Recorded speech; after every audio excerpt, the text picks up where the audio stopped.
Just breaking into programming now to bring you reports from Libya that Muammar Gaddafi's son, Saif al-Arab, has been killed. Now, the report suggests Colonel Gaddafi was in the building when NATO forces struck. The spokesman for the Gaddafi government has been speaking. Let's listen in. And proved again that it has no moral foundation, no legal foundation, and no political foundation. The house of Mr. Saif al-Arab Muammar al-Gaddafi, known as Uruba to most Libyans, who is the youngest of the leader's children, was attacked tonight with full power. The leader with his wife was there in the house with other friends and relatives. The attack resulted in the martyrdom of brother Saif al-Arab Muammar al-Gaddafi, 29-year-old, and 3 of the leader's grandchildren. The leader himself is in good health. He wasn't harmed. His wife also is in good health. She wasn't harmed. And other people were injured in the attack. This was a direct operation to assassinate the leader of this country. This is not permitted by international law. It is not permitted by any moral code or principle.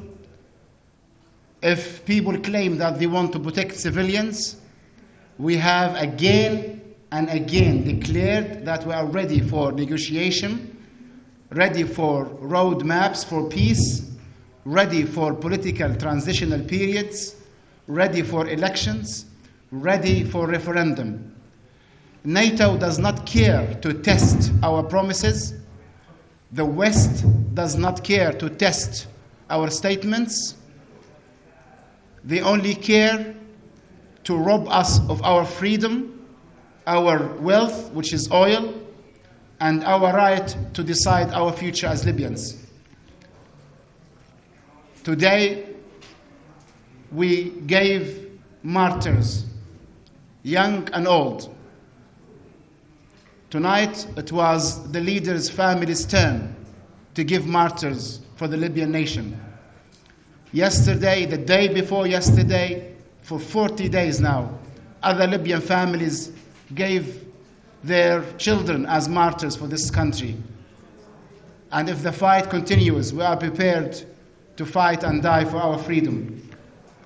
We ask the world to look into this carefully, because what we have now is the law of the jungle.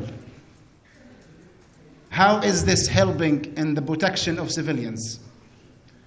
Mr. Saif al-Arab was a civilian, a student, known in German universities, where he did his higher studies and hasn't finished them yet.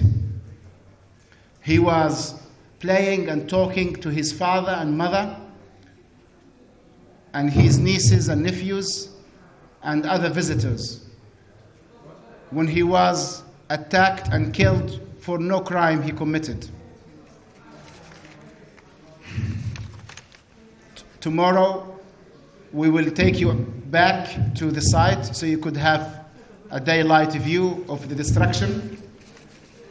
We think now it's very clear to everyone that what is happening in Libya has no relation whatsoever to the protection of civilians. Anyone who convince themselves that this is to do with the protection of civilians in Libya are either too ignorant to understand anything about this world or has themselves a hidden agenda against this country. The way to protect civilians is peace, negotiation, coming down on the ground to talk. In 2.5 months of this conflict, almost 3 months, not a single Western government came to us to talk. Not a single Western government cared to send observers or fact-finding missions, because they know in peace they are defeated and their greed is defeated, and their wish and desire to control our destiny is defeated. They know in peace the Libyans will reject them and reject their call for political change imposed from outside Libya. We will fight and fight if we have to. The leader in the early hours of yesterday offered peace to everyone, genuine peace, genuine negotiation, and NATO rejected the leader's call for peace. This is another proof that NATO is not interested in peace. It's interested in the destruction of this country. We challenge the world and we call upon the wise governments of East and West to confront and face their moral challenge and help us establish peace in the Mediterranean basin. Allah yarham الشهداء الذين استشهدوا الليلة